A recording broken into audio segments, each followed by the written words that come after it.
Hello everyone, welcome to Study Civils with Anjali. Do subscribe to this channel. Let's start.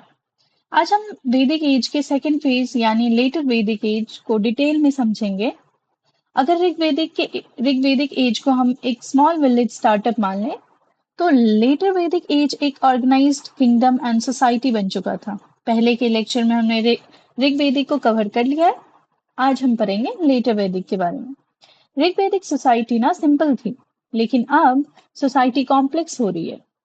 आज हम दो important topic cover करेंगे, letter वैदिक society and later वैदिक का political system.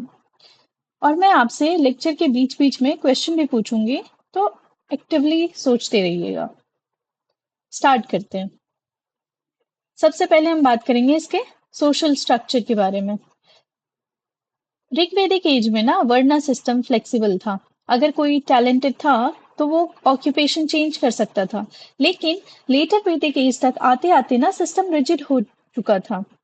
मतलब फोर वर्ण जो थे ना हमारे ब्राह्मण, क्षत्रिय, वैश्य एंड शूद्र, ये जो है ना बहुत रिजिड था। सबसे पहले हम बात करते हैं ब्राह्मण के बारे में। यहाँ पे ना टीचर्स होते थे, प्रिस्ट होते थे, स्कॉलर्स होते थे और वेदास पढ़ते थे। वो वेदास पढ़ते भी थे और पढ़ाते भी थे। रिलीजियस अथॉरिटी उनके पास थी। ठीक है। फिर आते थे क्षत्रिय। क्षत्रिय जो थे ये वॉरियर थे और रूलर्स थे।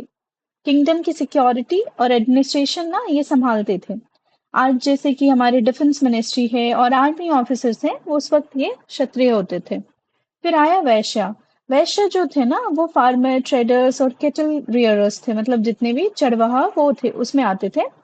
सोसाइटी की इकोनॉमी के ये बैकबोन थे।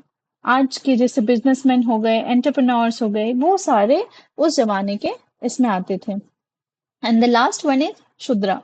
ये क्या था, सर्विस रिलेटेड वर्क करते थे। लाइक अपर थ्री वर्णा के जितनी भी सेवा और वो सारे काम होते थे वो ये करते थे। और सबसे लोअर सोशल स्टेटस दिया गया था इनको। इम्पोर्टेंट चेंजेस क्या आया कि यहीं से ना हायरार्की डेवलप होने लगी, है ना, होने लगती है बाद में धीरे धीरे। प्योरिटी एंड पॉल्यूशन का कॉन्सेप्ट आने लगा। इंटरवर्ना मैरिज मतलब डिस्करेज होने लग गया। अब क्वेश्चन ये है कि ऋग्वैदिक सोसाइटी में ज्यादा फ्लेक्सिबल थी या लेटर वैदिक में? बिल्कुल ऋग्वैदिक में ज्यादा फ्लेक्सिबल था। लेटर वैदिक से ना ये बहुत रिजिड होना स्टार्ट हो गया था।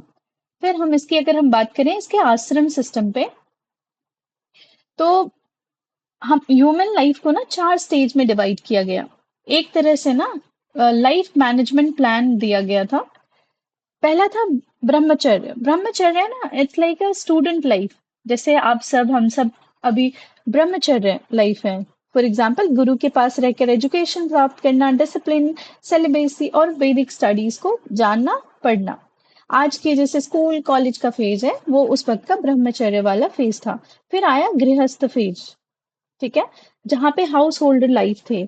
मतलब मैरिज, फैमिली, अर्निंग, लाइवलीहुड, ये सारी बातें यहाँ पे होती थी। सोसाइटी का ना मोस्ट इम्पॉर्टेंट स्टेज ये माना जाता है, क्योंकि ना बाकी तीन आश्रम को सपोर्ट गृहस्थ करता था। एंड देन आते थे वानप्रस्थ। ये ना रिटायरमेंट स्टेज है। ग्रेजुअली ना वर्ल्डली रिस्पॉन्सिबिलिटीज को छोड़ना, फॉरेस्ट में जाके स्पिरिचुअल लाइफ अपनाना। आज के ना रिटायरमेंट प्लानिंग का मतलब हुआ वो एंशियंट टाइम पे। फिर आखिरी में आता है संन्यास। ये ना फाइनल स्टेज होता है। यहाँ पे ना सारे अटैचमेंट को कंप्लीटली छोड़ देना, सब मोह माया सब त्याग देना, मोक्ष प्राप्त कर लेना, उसकी खोज में चले जाना और प्योर स्पिरिचुअल लाइफ जीना। तो ये है ब्रह्मचर्य, गृहस्थ, वानप्रस्थ एंड सन्यास। ये इनके आश्रम सिस्टम थे। और ये जो था सोशल स्ट्रक्चर था जो बाद में रिजिड हो चुका था। आप चेंज नहीं कर सकते, जो आपके बर्थ से डिसाइडेड है वही होगा। ऑब्जेक्टिव क्या था ना, वो ये था कि लाइफ में ना बैलेंस क्रिएट करना, धर्म भी होना, अर्थ भी होना, काम भी होना और मोक्ष भी होना। इसका ये ऑब्जेक्टिव था। फिर अगर हम बात करें पोजीशन ऑफ वुमेन, अगर याद हो तो हमने ऋग्वेदिक में पोजीशन वुमेन की पोजीशन पढ़ी थी। वहां पे ना वुमेन को बहुत राइट था। वुमेन इनफैक्ट सभा समिति में बैठती थी, डिसीजन मेकिंग में थी। वहां ऋषिकास थी वो वुमेन। वहां पे पोजीशन बहुत अच्छा था, वुमेन के पास फुल राइट्स थे। अब यहाँ बात करते कि क्या था या नहीं था, नहीं था। एक इम्पॉर्टेंट सोशल चेंज, ऋग्वेदिक एज में ना वुमेन के स्टेटस रिलेटिवली हाई थी, ये तो हम जानते हैं। लेकिन लेटर वैदिक में ना डिक्लाइन शुरू हो जाता है। जैसे पार्टिसिपेशन इन असेंबली कम कर दी जाती है, एजुकेशन लिमिट कर दी जाती है, ठीक है। उपनयन जनरली ना बैन कर दिए जाते हैं कि आप चीजें ना पढ़ा सकते हो ना पढ़ सकते हो। चाइल्ड मैरिज शुरू हो जाती है, विडो मैरिज को ना विडो रीमैरिज को बैन कर दिया जाता है और डिस्करेज कर दिया जाता है। विमेन ना हाउस होल्ड तक लिमिट हो जाती है लेटर वैदिक में। कंपैरिजन करें तो ऋग वैदिक में ना विमेन रिस्पेक्टेड थी, एजुकेटेड थी, असेंबलीज में पार्टिसिपेट करती थी, पर लेटर वैदिक में स्टेटस डिक्लाइन हो जाता है और वो डिपेंडेंस उसका इंक्रीज हो जाता है। Think about it. जब सोसाइटी ज्यादा एग्रीकल्चरल और प्रॉपर्टी बेस्ड हुई, तब इनहेरिटेंस और लीनियज इंपॉर्टेंस हो गया। इसी वजह से ना पेट्रियार्कल कंट्रोल भी बढ़ा बाद में। अब बात करते हैं मैरिज एंड फैमिली की। अब फैमिली सिस्टम देखना है तो मैरिज देखना होगा। मैरिज में क्या था, एक रिलीजियस सैक्रामेंट बन गया था। मोनोगेमी कॉमन थी, लेकिन किंग्स और नॉबल्स में पॉलीगेमी मिलती थी कि आप जितनी वाइफ चाहो रख सकते हो। एक टाइप ऑफ मैरिज देखने को मिला, ब्रह्मा, देवा, अर्षा, प्रजापत्य, गंधर्व, असुर, राक्षस एंड पिशाच। ये इतनी तरीके की मैरिज थी। फैमिली की बात करें तो फैमिली ना मोस्टली पेट्रियार्कल थी। जॉइंट फैमिली कॉमन था। फादर की अथॉरिटी बहुत ज्यादा स्ट्रांग होती थी। एक एग्जाम्पल लेते हैं, जैसे आज भी ना रूरल इंडिया के कई एरियाज में जॉइंट फैमिली ट्रेडिशनल मिलता है। उसकी रूट ना एंशियंट इंडिया तक जाती है।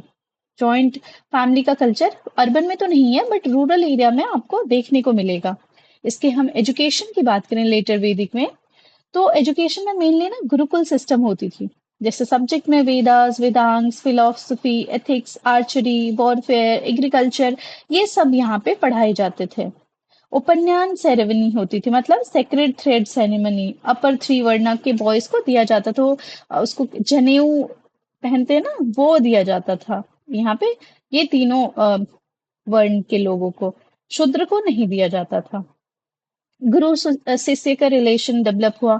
मतलब कि एजुकेशन ना सिर्फ इंफॉर्मेशन ट्रांसफर नहीं थी, बल्कि कैरेक्टर बिल्डिंग भी स्टार्ट हो चुका था यहाँ पे। सोशल चेंजेस की बात करें तो यहाँ पे क्या सोशल चेंजेस आया, तो ना अब ओवरऑल ना ट्रांसफॉर्मेशन देखते हैं। जैसे सोसाइटी ना मोर सेटल हो गई, पॉपुलेशन बढ़नी शुरू हो गई, विलेज और टाउन ना डेवलप होने लग गए, ठीक है। और प्राइवेट प्रॉपर्टी का कॉन्सेप्ट स्ट्रांग हुआ।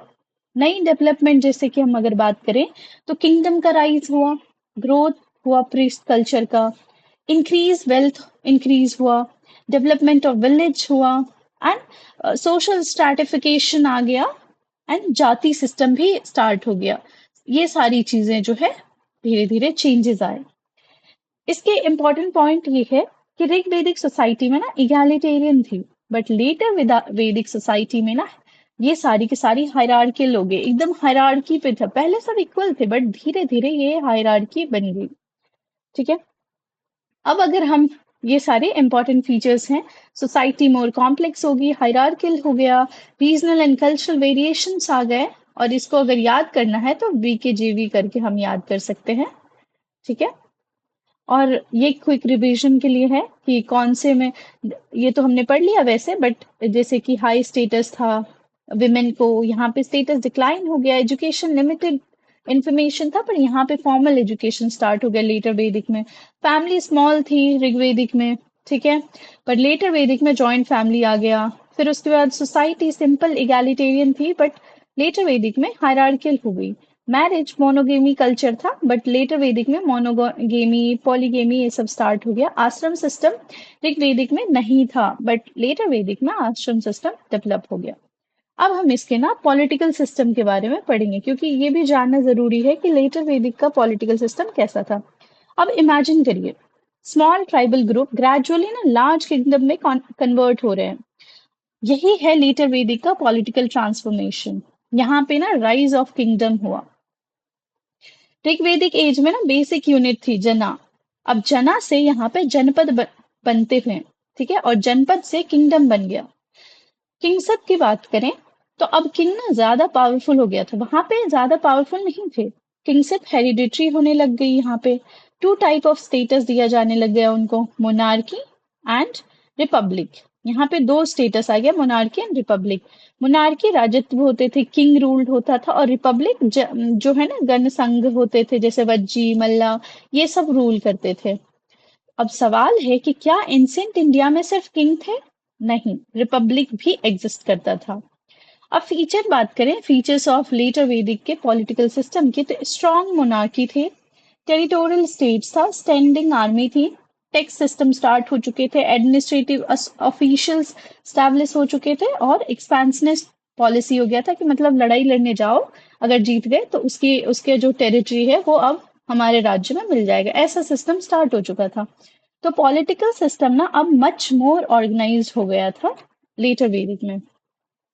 अगर हम इनके किंगशिप की बात करें, ठीक है, जिसको हम राजत्व कहते थे, किंग सुप्रीम अथॉरिटी बन गए थे यहाँ पे, लेकिन अनलिमिटेड पावर अब भी नहीं था। यहाँ पे क्या था कि कुछ ड्यूटीज होते थे किंग के। पहला कि प्रोटेक्ट करो लोगों को, लॉ एंड ऑर्डर को मेंटेन करो, बनाओ, जस्टिस प्रोवाइड करो, tax collection, agriculture promotion, trade promotion, religious rituals, ये सारी चीजें जो है स्टार्ट हो गया था।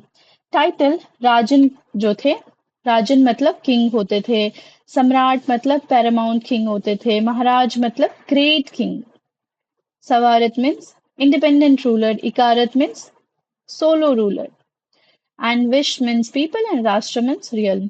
So ये सारा हो गया, कॉनोटेशंस आ गए थे, राज्य अभिषेक शुरू हो गया था, स्पेशल सेरेमनी स्टार्ट हो चुकी थी। लिमिटेशन, अगर इनके जैसे राजस्व होते थे, अश्वमेध होते थे, ये सब सेक्रीफाइस होता था जो किंग को ना पावरफुल दिखाते थे।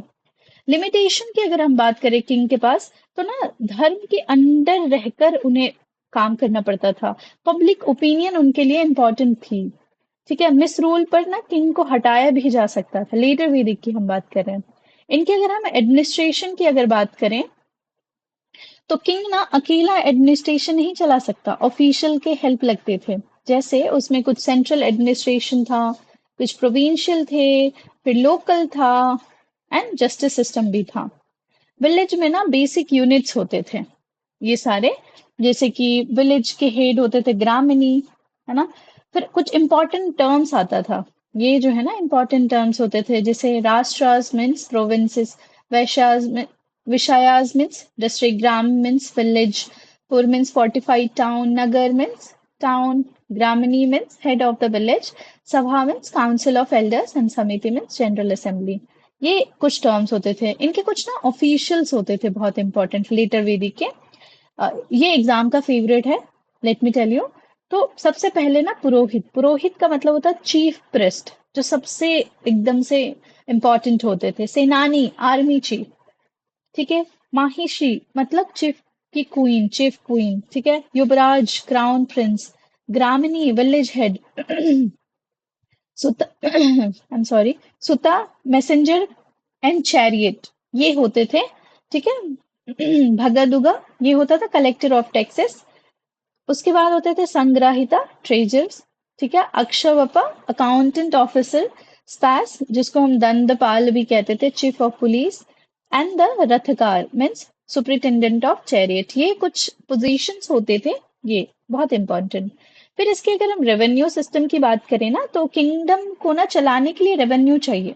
सोर्सेस कहाँ से आता था? बाली, बाली मीन्स वॉलेंट्री कॉन्ट्रीब्यूशन, जो मतलब मुझे ना इसे वॉलेंटरीली पैसे देने हैं तो दे देते थे, तो उसको बाली कहते थे। भागा, भागा मीन्स कि रॉयल को ना शेयर मिलता था, वहां पे जो भी प्रोड्यूस होता था उसका 1/6 रॉयल फैमिली रॉयल कोर्ट में जाता था। करा, करा मीन्स टैक्स कलेक्शन होता था, शुल्क, टोल टैक्स, भोग, गिफ्ट एंड ऑफरिंग जो होता था वो। विस्टी मीन्स फोर्स लेबर, इनसे भी जो पैसे कमाते थे वो सारे, ये इनके रेवेन्यूज थे जहां से कलेक्ट करते थे। इनकी अगर हम बात करें आर्मी एंड वॉरफेयर के बारे में, तो आर्मी ना अब ऑर्गेनाइज्ड हो चुकी थी लेटर वैदिक में आते आते। इसमें ना कॉम्पोनेंट्स होते थे, चैरियट होता था, कैवलरीज होते थे, एलिफेंट होते थे, एंड फुट सोल्जर्स भी आ गए थे। वेपन्स में यूज होता था बॉ, एरो, स्वॉर्ड, स्पेयर, मैक्स, ये सारे के सारे। एंड फोर्ट्स जो है ना प्रोटेक्शन के लिए बनाए जाने शुरू हो गए थे। अब आता था कि क्यों वॉर क्यों होता था? क्योंकि टेरिटरी चाहिए, इनको हड़पना है, रिसोर्सेस चाहिए, पावर डिक्लेयर करना है, प्रेस्टीज इससे दिखता था। And exactly like modern state competing for influence, influence के लिए compete करते थे। सो अगर हम कंक्लूड करें, तो क्लास लेटर वैदिक एज ने ना इंडिया को ना ट्राइबल सोसाइटी से ऑर्गेनाइज सिविलाइजेशन की तरफ पुश कर दिया। जैसे सोसाइटी जो है ना रिजिड वर्णा सिस्टम में आ चुकी थी यहाँ पे, है ना। यहाँ पे रिजिड था वर्ण सिस्टम। फिर यहाँ पे ना आश्रम धर्म आ चुका था, है ना।